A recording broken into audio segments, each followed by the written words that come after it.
Cubaan suara, cubaan suara, cubaan suara. Okay, baik. Bismillahirrahmanirrahim. Assalamualaikum warahmatullahi wabarakatuh. Okey, baik. Hari ini kita akan sambung.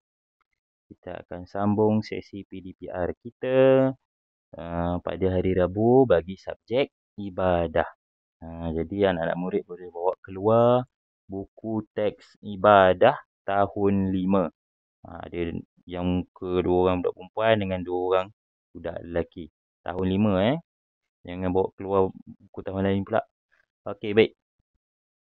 Sesiapa yang dah bawa keluar buku teks tahun 5, buku ibadah tahun 5, boleh buka muka surat. Okey, kita tengok dulu muka surat 5. Unit 1. Okey, pelajaran yang pertama sekali kita akan belajar tentang solat jamak dan juga solat qasar. Okey, solat jamak dan juga solat qasar ni apa dia? Jadi, jom kita tengok dan kita baca satu persatu. Okey, tengok pada muka surat 6 dahulu. Okey, pelajaran 1. Pelajaran 1. Solat jamak dan pengertiannya. Okey, baik. Setiap anak murid, Ustaz nak pegang pensil, tunjuk dan sambil tu ikut bacaan Ustaz sekali. Okey, baik. Kita tengok. Baca dan faham. Kita tengok pada nombor 1 dahulu. Okey. Solat 5 waktu adalah solat yang wajib dilakukan. Solat tidak boleh diabaikan walau di mana kita berada. Solat ini memang tak boleh diabaikan. Terutamanya solat fardu 5 waktu. Memang tak boleh diabaikan. Sakit macam mana pun kita perlu tunaikan solat 5 waktu. Solat fardu 5 waktu. Okey, kita sambung bacaan. Oleh itu, Allah Ta'ala memberikan keringanan menunaikan solat ketika di dalam musafir. Okey, baik. Bulatkan musafir. Keluarkan anak panah. Tulis dalam rumi. Musafir. M-U-S-A-F-I-R. Musafir. Musafir ni apa? Musafir ini adalah orang-orang yang sedang dalam perjalanan yang jauh. Untuk ke sesuatu tempat dari sesuatu tempat. Itu adalah musafir. Tapi perjalanan yang jauh. Bukan setakat kita dari rumah nak pergi Pekan Setiawan, nak pergi Tesco. Itu bukan musafir. Musafir ini katakan dari tempat kita ke Kuala Lumpur. Dia ada jarak tertentu. Okey, baik. Kita sambung semula. Kita ulang dan sambung semula. Solat ketika di dalam musafir atau menghadapi perjalanan jauh dengan mensyariatkan solat jamak untuk memudahkan umat Islam mengerjakan solat. Ini yang tadi saya kata tadi, musafir atau menghadapi perjalanan jauh. Itu adalah musafir. Okey, baik. Kita teruskan kepada nombor 2. Jamak dari sudut bahasa adalah mengumpulkan. Okey, baik. Boleh bulatkan bahasa ataupun sudut bahasa pun boleh. Dan bulatkan mengumpulkan. Okey. Bawa keluar anak panah, tarik kepada mengumpulkan. Maksudnya dari segi bahasa jamak ini adalah mengumpulkan. Okey, baik. Kita teruskan bacaan. Jamak dari sudut syariat adalah mengumpulkan 2 solat dalam satu waktu. Okey, baik. Bulatkan syariat ataupun sudut syariat. Okey. Bulatkan, mengumpulkan 2 solat dalam satu waktu. Jadi, bawa keluar anak panah. Tunjuk dekat ni. Mengumpulkan 2 solat dalam satu waktu. Okey, baik. Contohnya, sambung bacaan. Contohnya, mengumpulkan solat zuhur dengan solat asar dalam waktu zuhur atau asar. Okey, baik.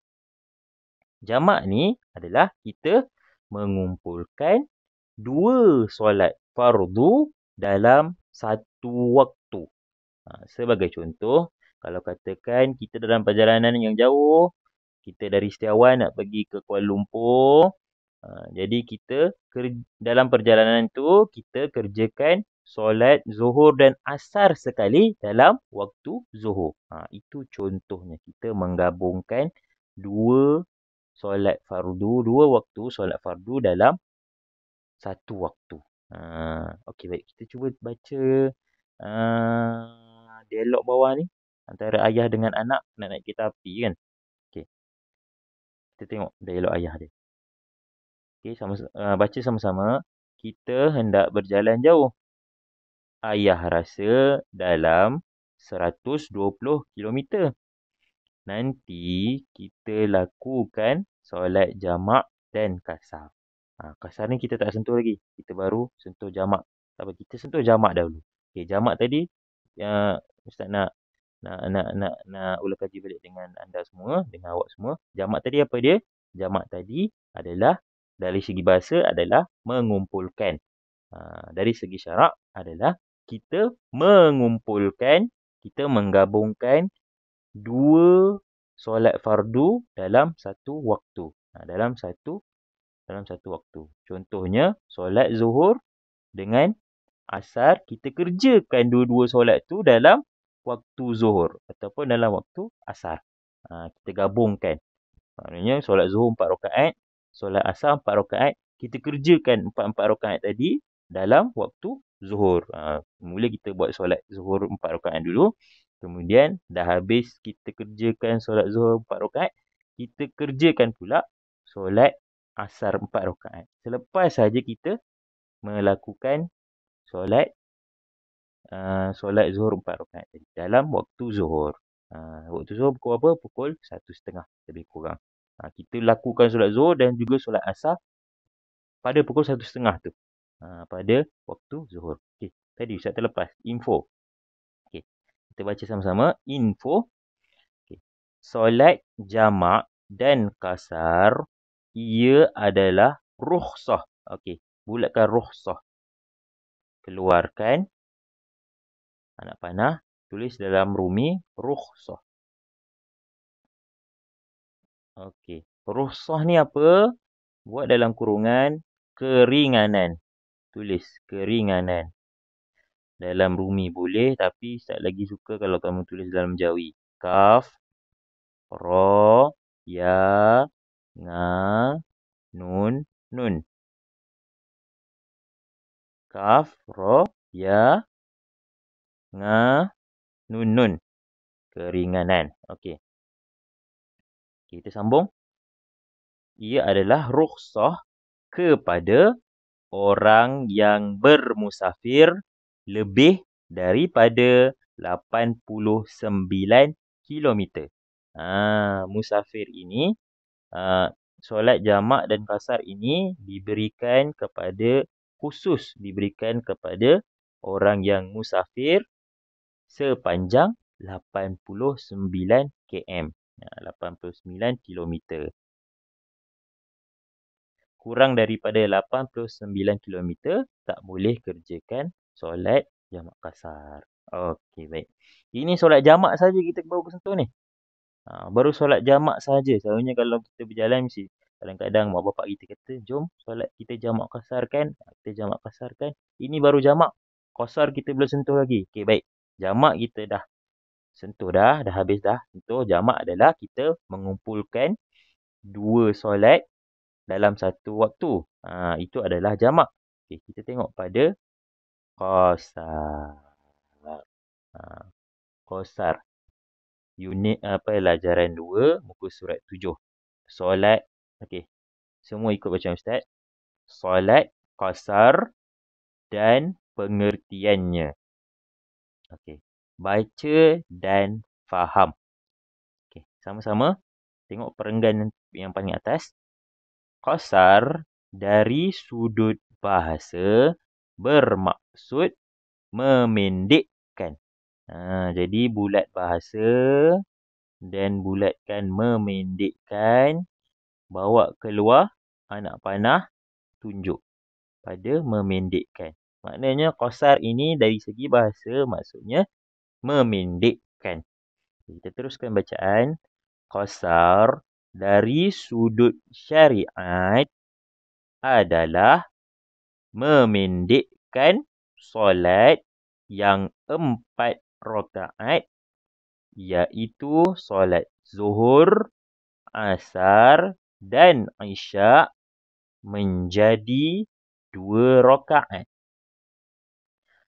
Sementara solat maghrib dan solat subuh tidak boleh dipendekkan. Qasar ini apa dari segi syariat? Bulatkan syariat dan gariskan memendekkan solat yang 4 rakaat sampai 2 rakaat ni. Okey. Buat anak panah, tunjuk dekat memendekkan. Okey. Dari segi syariat, qasar ni apa? Qasar ini kita memendekkan jumlah rakaat. Jumlah rakaat bagi solat fardu. Selalunya qasar ini hanya boleh digunakan pada solat-solat yang ada 4 rakaat sahaja. Solat 4 rakaat apa? Zuhur, asar dan juga isyak. Daripada 5 waktu ni ada 3 sahaja solat yang mempunyai 4 rakaat, iaitu yang pertama zuhur, asar dan juga isyak. 3 solat ini saja kita boleh qasarkan dia, kita boleh pendekkan dia. Kita boleh diskaunkan dia daripada 4 rakaat menjadi 2 rakaat. 3 solat tadi, zuhur, asar dan juga isyak. 3 itu saja boleh kita pendekkan, kita qasarkan rakaat, jumlah rakaat dia. Jadi jamak tadi apa? Jamak tadi kita kumpulkan 2 solat dalam satu waktu. Qasar ini kita pendekkan solat, kita pendekkan jumlah rakaat solat daripada 4 menjadi 2. Kalau 3 tak boleh qasar. Kalau 3 rakaat solat maghrib tak boleh qasar. Kalau 2 solat subuh tak boleh qasar juga. Jadi hanya solat yang ada 4 rakaat sahaja yang boleh dipendekkan jumlah rakaat dia. Itu qasar. Tadi jamak, ini qasar. Okey, jadi kita tengok pula apa dia solat jamak dan qasar. Dua-dua sekali. Jamak dan qasar. Kita gabungkan jamak dengan qasar. Okey, tengok pelajaran 3. Pengertian solat jamak qasar. Okey.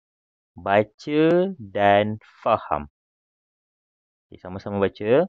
Solat jamak qasar adalah mendirikan 2 solat dalam satu waktu dengan memendekkan solat yang 4 rakaat.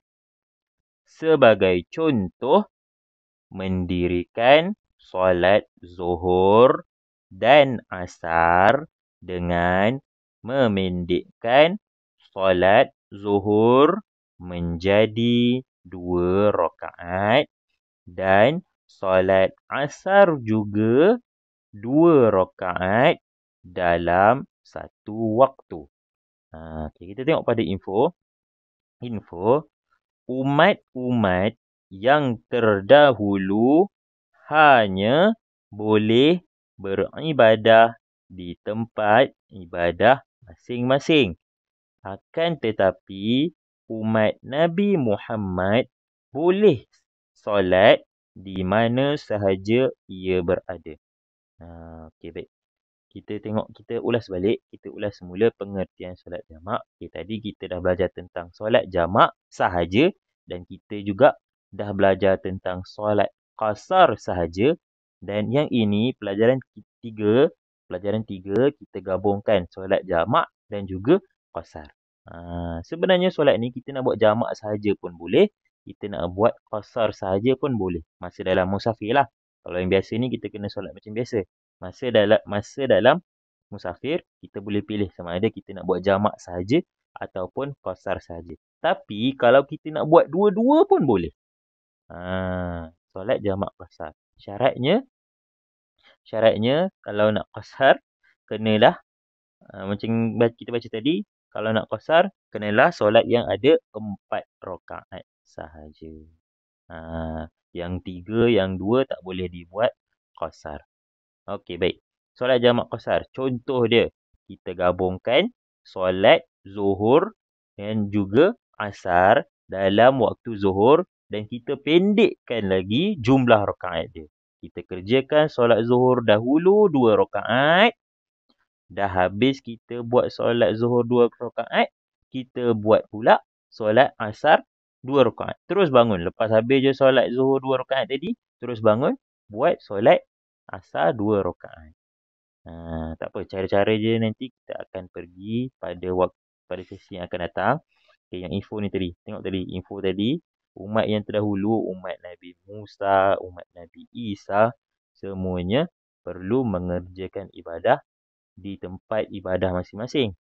Tapi Allah berikan kemudahan dekat kita, Allah berikan keringanan dekat kita. Kita boleh lakukan ibadah di mana-mana sahaja. Siap Allah berikan keringanan dekat kita. Kalau kita ditimpa kesusahan, kalau kita sedang dalam musafir, kita boleh jamak dan qasarkan solat kita. Jadi kita kena bersyukur dekat Allah Subhanahu Wa Taala sebab berikan keringanan dekat kita. Tak macam umat-umat yang terdahulu. Okey, baik. Jadi kerja rumah kamu semua, Ustaz nak bawa keluar buku tulis, buku kecil tu, kan? Okey, macam biasa tulis dulu nama, tulis tahun, tulis subjek yang muka depan sekali, buku tulis baru tu. Okey, baik. Buka buku surat pertama sekali, tulis hari apa? Hari Rabu. Berapa hari bulan? Berapa bulan Ustaz pun dah lupa dah. Berapa hari bulan? 27 hari bulan. Tulis 27 hari bulan 1 2021. Okey. Tulis tajuknya solat jamak dan qasar. Okey, baik. Saya nak kamu buat nota. Okey, nota yang pertama. Okey, ni dah tajuk kan dekat atas ni. Okey, dekat bawah dia tulis yang ini. Solat jamak dan pengertiannya. Yang satu ini kamu tak perlu salin. Yang nombor 2 perlu salin. Nombor 2 sampai bawah ni. Okey. Itu untuk solat jamak dan pengertiannya. Okay, kalau muat lagi, sambung lagi bawah. Kalau muat lagi lah. Kalau tak muat, muka surat sebelah. Kalau muat lagi, sambung di bawah dia. Dan tulis yang ini pula. Solat qasar dan pengertiannya, tulis semua yang ini. Tulis semua yang ini. Kalau dah habis tulis yang ini, kan dekat bawah dia, sambung lagi yang terakhir. Kalau muat lagi di bawah, sambung di bawah. Kalau tak muat, sambung di muka surat sebelah. Tulis yang ini pula. Pengertian, solat, jamak dan qasar. Salin semuanya. Yang ini. Yang ni tak perlu. Yang ni tak perlu. Salin yang ini. Maknanya awak punya kerja sekolah, salin buat nota. Yang ini. Yang dialog ni tak perlulah. Yang ini. Yang ini. Dan juga yang ini. Dalam buku tulis ibadah. Buku tulis ibadah. Okey, baik. Itu sahaja dari Ustaz. Sekian. Wabillahi taufiq wal hidayah. Assalamualaikum warahmatullahi wabarakatuh.